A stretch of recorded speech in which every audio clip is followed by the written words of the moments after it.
चलिए बाबू, आप लोग कहाँ तक हो गया था क्लास? देखिए, चैप्टर 1 खत्म हो गया पूरा ना बाबू? चलिए, आज हम लोग पढ़ेंगे भाई मेरे इतिहास का दूसरा चैप्टर, जिसका नाम है समाजवाद एवं साम्यवाद। क्या नाम है? समाजवाद एवं साम्यवाद। तो सबसे पहले हम लोग ये सीखेंगे कि समाजवाद क्या है। क्वेश्चन के हिसाब से जो चैप्टर का नाम है उस हिसाब से सबसे पहले क्या पढ़ेंगे? समाजवाद क्या है। समाजवाद को इंग्लिश में कहते हैं सोशलिज्म। क्या कहते हैं? सोशलिज्म। देखिए, समाजवाद को इंग्लिश में कहते हैं सोशलिज्म। तो सबसे पहले हम लोग देखेंगे समाजवाद क्या है। कोई दिक्कत? चलिए, तो समाजवाद देखिए बाबू ध्यान से। यह एक ऐसी विचारधारा है जिसमें समाज के सभी वर्गों को समान अधिकार देने की बातें करता हो। तो समाजवाद में समाज के उत्थान के लिए बात की जाती है। समाज में एक समान कोई भी अधिकार हो या फिर कोई भी योजना हो, सबको एक समान अधिकार मिले। ये ना कि किसी को बेनिफिट मिले तो किसी को ना मिले, पुरुष को मिले तो महिला को ना मिले, ऐसा नहीं ना है। तो समाजवाद में सबको क्या मिले? बराबरी का हक रहे, बराबरी का अधिकार मिले, बराबरी का वर्चस्व रहे, उसे ही कहेंगे समाजवाद। यह एक विचारधारा है, आइडियोलॉजी है। इसमें जो संपत्ति होती है, चाहे जो प्रोडक्शन होता है, जो उत्पादन होता है, उस पर सर्वे सर्वा मालिक होता है, मालिक नहीं होता है, लेकिन उस पर कंट्रोल जो रखता है वो रखता है सरकार। देश का जो सरकार होता है वो सरकार नियंत्रण में उसको रखता है, लेकिन पूर्णतः कंट्रोल में नहीं रखता है, आंशिक कंट्रोल रखता है उस पर। ये नहीं कि निजी संपत्ति बात पूरा के पूरे सर्वे के सर्वे हमारा कंट्रोल हो गया, सरकार नहीं है, बट थोड़ा है। सरकार कंट्रोल रखता है, इसलिए नियंत्रण करता है निजी संपत्ति पे कि कोई व्यक्ति अपने प्रॉपर्टी को, अपने कंपनी को, अपने उद्योग को ना किसी दूसरों का शोषण करके ना चलाए, किसी दूसरों का शोषण ना कर सके, यानी मजदूरों का, गरीबों का, श्रमिकों का शोषण ना हो सके। इसलिए सरकार क्या करता है कि जो निजी कंपनियां होती है उस पर कंट्रोल करके रखता है। समझ गए? निजी कंपनी हो या फिर कह सकते हैं निजी संपत्ति हो, जमीन, मशीन, कारखाना वगैरह जो भी चीज़ हो, उस पर अधिकार तो निजी संपत्ति का जिसका है उसका तरह भी करता है, लेकिन उसको जो चलाता है, जो संचालन करता है वो गवर्नमेंट करता है। गवर्नमेंट को आपको पैमाना को, मानक को मानना पड़ता है। समझ गए? उसको रूल्स को मानना पड़ता है कि क्या रूल्स, क्या नियम लगाया है। आगे बढ़ते हैं तो आप समझ पा रहे हैं कि इसमें सरकार होती है, सरकार उत्पादन पे और साधन पे कंट्रोल रखती है ताकि कोई बेहया बेशरम ना हो जाए, यानी कोई किसी के मजबूरी का फायदा ना उठा ले। तो इसका मुख्य उद्देश्य ये है कि समाज में जो गरीब लोग हैं, जो वर्गहीन है कह सकते हैं, है ना, तो उसको एक समान अधिकार प्राप्त हो। बात समझ पाए? तो एक समान अधिकार के लिए ही सरकार है, उस पर ध्यान रखता है कि गरीबों का, श्रमिकों का शोषण ना हो सके। ओके, आगे बढ़ते हैं। देखिए, इनका जो समाजवाद है उसका जनक कौन है बाबू? कार्ल मार्क्स है। कौन है? Karl Marx. तो कार्ल मार्क्स ही समाजवाद का जनक माने जाते हैं। ओके, इसमें कुछ और लोग थे जो समाजवाद की विचारधारा पे बल दिए, फोर्स किए। रॉबर्ट ओबन, फ्रेडरिक एंगल्स, समझ गए, सेंट साइमन थे। ठीक, ओके, तो ये चीजें होती हैं, समझ गए? बात समझ रहे आप लोग? तो बताइए, समाजवाद के जनक कौन हैं? Karl Marx. समाजवाद विचारधारा को फैलाने वाले व्यक्ति कौन कौन थे? Robert Owen, Karl Marx, Saint Simon और फ्रेडरिक एंगल्स, ये सब लोग थे। अब आते हैं कि आप देख लिए ना, इसमें सरकार है। सरकार का काम क्या है? उत्पादन पर ध्यान देना, कंट्रोल रखना, उस उत्पादन का प्रयोग आम पब्लिक, जो श्रमिक है, जो मजदूर है, जो गरीब लोग हैं, उनके बीच उसका उत्थान करना, सबको बराबर मिलना, ताकि सब कोई बढ़िया से रहन सहन उसका ठीक रहे, उसका बस मिल सके। मतलब सरकार का बेसिकली काम क्या है? सरकार का बेसिकली काम है ना कि सब कोई समान अधिकार में रहे, सब कोई एक समान रहे। समझ गए? सरकार की इसका यही काम है, कंट्रोल रखने का मेन यही रीजन है उसका है। अब आगे बढ़ते हैं कि समाजवाद का उदय क्यों हुआ। प्रश्न यहाँ पे ये उठता है कि समाजवाद का उदय क्यों हुआ। देखिए, औद्योगिक क्रांति के दौरान समाजवाद का विचारधारा धीरे धीरे फैलने लगा। औद्योगिक क्रांति क्या है कि जब यूरोप महादेश में छोटे छोटे जो लघु उद्योग थे, जो घर में काम करते हैं, जो एक लेके नहीं काम करते हैं, कोई भाई कोई मशीन चला रहा है, कोई चरखा चला रहा है, कोई एगो कपड़ा सीने वाला मशीन चला रहा है, मतलब कि जो छोटा उद्योग होते हैं जिसमें एक व्यक्ति चला सके घर में रख के, उसे कहते हैं लघु उद्योग। तो औद्योगिक क्रांति में क्या हुआ था बाबू कि जितने भी लघु उद्योग थे, इस सब के सब बंद हो गया था। बंद होने का मुख्य कारण था बड़े बड़े मशीन लग जाना। बड़े बड़े मशीन, बड़े बड़े उद्योग लगने की वजह से छोटे मोटे क्या हो गए? मशीन बंद हो गए। समझ गए? इसलिए वहाँ पे बेरोजगारी बढ़ गई। कहाँ पे? यूरोप महादेश में। समझ गए? वो स्पेशलिस्ट इंग्लैंड में। कहाँ पे? इंग्लैंड में। इंग्लैंड में इतना बेरोजगारी बढ़ गई, समझ गए? अब कंपनी तो बड़ा बड़ा मशीन बन गया, फैक्ट्री बन गया, कारखाना बन गया, उसमें लोग जाने लगे, काम करने के लिए लोग को बुलाया गया। अब बताइए, कोई कंपनी है, उसमें कितना लोग का जरूरत है? 100 नहीं 150, 500 कपड़ा बनाना ना इसे नॉर्मली ना, तो आपको 500 मजदूर चाहिए घर के लिए। एक दिन में अगर 500 बनाना है तो 500 को रोजगार मिलेगा। लेकिन कंपनी में अगर 2 मशीन रहेगा ना, एक आदमी बैठ के बना देगा, वो 500 एक दिन में नहीं बना देगा। तो बताइए रोजगार मिला? श्रमिक को रोजगार मिला? सभी को रोजगार तो नहीं मिला। तो रोजगार का पूरा समझ लीजिए चरमरा गया, रोजगार ही नहीं मिला वहाँ पे। पूरा बड़ा बड़ा इंडस्ट्री लगने की वजह से, कंपनी लगने की वजह से बहुत सारे लोगों को मजबूरन उस कंपनी में जाके कम पैसा में काम करना पड़ा। समझ गए? मजबूरी में। उनके पास ना संसाधन था, ना जमीन था, ना कुछ उनके पास तकनीक था, कुछ भी नहीं था, ना पैसा था कि लगा के अपना खुद का फैक्ट्री चाहे इंडस्ट्री खोल सके। कोई दिक्कत है बाबू का वीडियोज में बतने की वजह से? नहीं ना। तो ये सब चीज़ें की बहुत ज़्यादा अभाव थी। अभाव की वजह से अब क्या हुआ कि जो वहाँ की समाज थी औद्योगिक क्रांति के दौरान, जो इंग्लैंड की समाज थी, आपसे एग्जाम में पूछेगा कि औद्योगिक क्रांति कब हुई थी, तो क्या बताइएगा? 18वीं शताब्दी में। और वह 18वीं शताब्दी के अंत में हुई थी, तो आप स्पेशली क्या कहिएगा? 18वीं शताब्दी में। ठीक है, औद्योगिक क्रांति कब हुई? 18वीं शताब्दी में। कहाँ हुई? इंग्लैंड में। कहाँ हुई? इंग्लैंड में। तो औद्योगिक जो क्रांति थी वो कहाँ हो गई थी? इंग्लैंड में। कहाँ हुई थी? इंग्लैंड में। तो इंग्लैंड के लोगों ने कंपनी में काम करना शुरू कर दिया। देखिए औद्योगिक क्रांति के होने के दौरान तो हुआ क्या ना बाबू, वहाँ की समाज 2 वर्गों में बट गई। कितने वर्गों में बट गई? 2 वर्गों में बट गई। एक समाज बट गई जिसके पास पैसा था, धन था, दौलत था, जो लगा के बड़ा बड़ा इंडस्ट्री खड़ा कर दिया, वो उसको बोल देंगे पूंजीपति। वो हो गया पूंजीपति समाज। एक हो गया श्रमिक समाज। तो उस समय समाज कितने वर्गों में बढ़ गया? औद्योगिक क्रांति के दौरान 2 वर्गों में बढ़ गया वहाँ के समाज, पूंजीपति और श्रमिक। अब पूंजीपति देखे कि श्रमिक तो बहुत ज़्यादा है, बहुत ज़्यादा। कोई भी देश में सबसे अधिक संख्या किसकी होती है? गरीबों को होती है, मजदूरों को होती है। तो वहाँ पे मजदूरों की बहुत अधिक संख्या हो गई। इस दौरान उसने क्या किया कि पूंजीपतियों ने मजबूरन उन गरीबों के, जो गरीब थे, जो श्रमिक थे, उनको मजबूरी के फायदा उठा करके उनको बुलाया, काम भी करवाता था जबरदस्ती। 15 घंटा, 20 घंटा, 16 घंटा ऐसे काम करवाता था। अपने मन मुताबिक उसको वेतन भी देता था। समझ गए? यानी कोई पैमाना नहीं था, मानक नहीं था कि आप 4 घंटा ही आपको ड्यूटी करना, चाहे 8 घंटा ड्यूटी करना है। वो आपसे काम भी करवाएगा, आपसे पूरा काम भी लेगा, अपने मन मर्जी से पैसा भी देगा। तो ये क्या हो गया? ये शोषण हुआ कि नहीं हुआ? बताइए। आप मजबूरी का मेरा फायदा उठा, उसको क्या बोलेंगे? शोषण। तो उस समय पूंजीपति थे शोषक, श्रमिक थे शोषित। जो समाज था वो 2 वर्गों में बटा था, एक था पूंजीपति, एक था श्रमिक। तो जो पूंजीपति था वो क्या था? शोषक। और जो श्रमिक था वो क्या था? शोषित। तो शोषक द्वारा शोषित को शोषण किया जा रहा था, यानी पूंजीपति द्वारा श्रमिकों का किया जाता था? शोषण किया जाता था। समझ गए? पूंजीपति बेसिकली किसका शोषण करते थे? श्रमिक का शोषण करते थे। तो उस दौरान कुछ कुछ दार्शनिक लोग, कुछ विद्वान लोग का उजागर हुआ, जिसमें कार्ल मार्क्स थे, है ना, सेंट साइमन थे, रॉबर्ट ओवन थे, इन सब लोग थे। समझ गए? इन लोगों के वजह से धीरे धीरे देखा कि समाज में बाबू इस तरह से बहुत दिक्कत है, आम पब्लिक को बहुत झेलना पड़ रहा है, इतना बेरोजगारी है, उनको रहने का ठीक नहीं है। बताइए, उसको काम भी करवा रहे हैं जबरदस्ती, सोने का बढ़िया नहीं मिल रहा है उसको टाइम। इस तरह से हर कुछ देखने के कारण कुछ लोग, जैसे कि फ्रेडरिक थे, और कार्ल मार्क्स थे, ये सब थे, इन लोगों ने विचारधारा प्रतिपादन किया कि नहीं, समाज में सबका विस्तार, सबको एक समान अधिकार मिलना चाहिए। तो धीरे धीरे औद्योगिक क्रांति ही मुख्य कारण बन गई समाजवाद का उदय का। समझ गए? तो एक था उदय का कारण कुछ औद्योगिक क्रांति, और दूसरा क्या था आपका? पूंजीपतियों द्वारा श्रमिकों का शोषण। यही मेन कारण था। औद्योगिक क्रांति मेन कारण नहीं था। अरे औद्योगिक क्रांति तो बहुत बढ़िया भइल, देश आगे बढ़ी, उत्पादन की संख्या बढ़ी, क्या दिक्कत है? लेकिन आप कमाइए, डजंट मैटर, आप मुनाफा कमाइए, पैसा कमाइए, खूब कमाइए, लेकिन किसी दूसरे का आपको ये अधिकार नहीं कि आप किसी और अन्य व्यक्ति को आप शोषण कर सकते हैं। ये आपको कोई अधिकार नहीं दिया है क्या? तो ये उसके पास राइट नहीं होता है। समझ गए? लेकिन वो लोग क्या करता है कि देश में जो समाजवादी देश नहीं है, उसमें क्या होता है, अपना मन के जो देश है, समझ गए, तो उस दौरान आपका उसमें कोई राइट फाइट का कुछ काम नहीं करता है, अपना मन से हो जाता है कि तुम्हारे पास कुछ है ही नहीं, खाता उसमें काम करो, 5 रुपया 8 घंटा की, ये तो है। समझ गए? तो इस सब चीज़ों को देखते हुए कौशी का उत्पादन हुआ, उदय हुआ समाजवाद का। आई बात समझ आप लोग को? अब आगे बढ़ जाए। अब आते हैं साम्यवाद, कम्युनिज्म। देखिए, समाजवाद की एक नई विचारधारा है साम्यवाद, कम्युनिज्म। ओके, देखिए साम्यवाद में क्या है? साम्यवाद में जितनी भी साधनें होती है, चाहे उत्पादन होता है, उस पर कंट्रोल पूरा पूरा सरकार का होता है। भले बोला जाता है कि समाज का है, हम मानते हैं कोई चीज़ अगर पूरा के पूरा सरकार के है तो सरकार का है तो पूरा जनता के है, तो इसलिए बोला जाता है कि पूरा के पूरे उसमें मालिक कौन होता है? जनता। अरे भाई, हमारे देश में लोकतांत्रिक देश हमारा है, हमारे यहाँ सब जनता मालिक है का जी? हमको, हमारे पास ऑप्शन है, दूसरों को बदल सकते हैं, सरकार बदल सकते हैं। लेकिन साम्यवाद में बता रहे फिर से, समझ, यह एक ऐसी विचारधारा है जिसमें सभी संसाधनों पर पूरा समाज का या सरकार का कंट्रोल होता है। समझ गए? इनमें निजी संपत्ति का अधिकार नहीं, बिल्कुल नहीं होता है, पूरा ना प्रतिबंध होता है।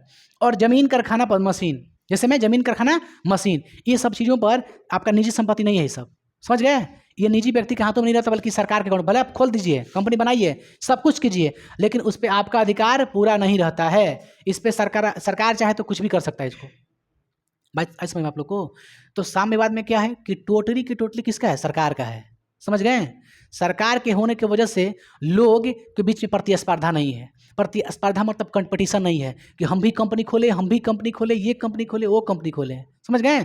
साम्यवाद में प्रतिस्पर्धा नहीं होती। रीजन होता है ना कि मान के चलिए हम खोल रहे हैं भाई, वो अपने हिसाब से वेतन लागू करी, सरकार है, सब कुछ अपने से करी, हम क्या करेंगे? हम खाली बिजनेस डाल देंगे यार। इसमें इसका उद्देश्य है समानता स्थापित करना। इसका उद्देश्य क्या होता है? लाभ कमाना नहीं। क्या नहीं होता है? लाभ का नहीं, जरूरतों को पूरा करना। जरूरतों को पूरा करना, नहीं ना कि आप कंपनी खोले तो अपने लाभ खातिर ना। जरूरत के हर पब्लिक की जरूरतों को पूरा करने के लिए आप क्या खोले? इंडस्ट्री। समझ गए? देखिए इसमें कुछ कमियां भी हैं। इसमें गवर्नमेंट होता है, सरकार होता है, सरकार का बस एक ही पार्टी होती है। जैसे चीन में सीसीपी होता है, चीनी कम्युनिस्ट पार्टी होता है ना, एक ही पार्टी है सीसीपी। वहाँ पे चुनाव नहीं होता है। अगर चुनाव ही होगा तो कौन खड़ा होगा? एक ही पार्टी खड़ा होगा, दूसरा पार्टी का अलाउ नहीं होता है। कम्युनिस्ट सरकार में दो पार्टी नहीं खड़ा हो सकता। हमारे देश में कोई है? 75,000 है, नहीं है पार्टी गिनते रहिएगा। पार्टी हर कोई डेली बना रहा है, नहीं बना रहा है। तो यहाँ पर लेकिन एक ही पार्टी है। इस पार्टी के कंट्रोल में पूरा का पूरा संसाधन, उत्पादन सब रहता है। तो ये जब चाहे तब तानाशाही भी यहाँ पर लागू कर सकता है। समझ गए? कुछ आपको काम नहीं देगा, भगा देगा, सब मेरा है, कहाँ रे? तो तानाशाह एक नहीं आ जाएगा। तो इस साम्यवादी में तानाशाह भी आ सकता है ना। इसकी कमियां सुनिए। कमी, मेहनती और आलसी दोनों को बराबर वेतन मिलता है। कम्युनिस्ट में क्या है, आपका साम्यवादी में क्या होता है कि आप ज़्यादा मेहनत करते हैं और कोई आपके बगल में कोई कम मेहनत करता है, लेकिन दोनों को वेतन क्या मिलेगा? एक समान। तो ये गलत है, क्योंकि आप मेहनत कर रहे हैं ज़्यादा, तो आपको इस हिसाब से मिलना चाहिए। आपके क्षमता के अनुसार क्या मिलना चाहिए? वेतन। लेकिन इसमें आपके क्षमता के अनुसार वेतन नहीं मिलता है, छोटा बराबर देता है। समझ गए? लेकिन इसमें ऐसा नहीं है। इसमें क्षमता के अनुसार क्या मिलता है? आपको वेतन मिलता है। आपको क्षमता के अनुसार वेतन मिलता है। समझ गए? अब ये कमियां में बराबर नहीं मिलता है। इसमें सरकार तानाशाही में भी बदल सकता है। सही बात है, सरकार के पास टोटली कंट्रोल होता है। तो जहाँ सरकार सर्वस्व मालिक हो जाएगा तो वहाँ क्या हो जाएगा? तानाशाही नहीं हो जाएगा। बस तानाशाही सरकार को छुपाने के लिए साम्यवादी किया गया है, और कुछ बात नहीं है। समझ गए? तानाशाही शब्द को छुपाने के लिए। उत्तर कोरिया में कौन है? किम जोंग है ना, वो क्या है? तानाशाह सरकार है, जिसकी लाठी उसकी भैंस। वहाँ पे एक ही है, वही है उत्तर कोरिया। जैसे एक बार बाल छिलवा लिया ऐसे ना, तो आप छिलवा नहीं सकते हैं, मार देगा वो आपको। किंग जोंग ऐसे कुछ नाम है पूरा, किंग जोंग।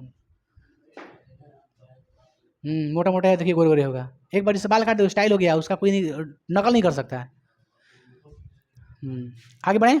अब बढ़ते हैं। देखिए इसमें सरकार तानाशाही, निजी स्वतंत्रता नहीं होता है। इसमें निजी स्वतंत्रता नहीं होता है। आप निजी स्वतंत्रता का मतलब जमीनी का अधिकार आपका नहीं रहेगा, कारखाना का अधिकार आपका नहीं रहेगा। इसमें आप स्वतंत्र नहीं है। आज जब कहीं आप स्वतंत्र आज़ाद नहीं रहते, वहाँ पर आपको थोड़ा सा क्या होता है? हिचकाहट नहीं होता है कि कोई कंपनी खोलेंगे या फिर इंडस्ट्री लगाएंगे तो सरकार इस पर कंट्रोल कर लेगी, अपने हिसाब से वेतन लगाएगी, हाई करेगी, भाग भाड़ में जा रहा नहीं होता है।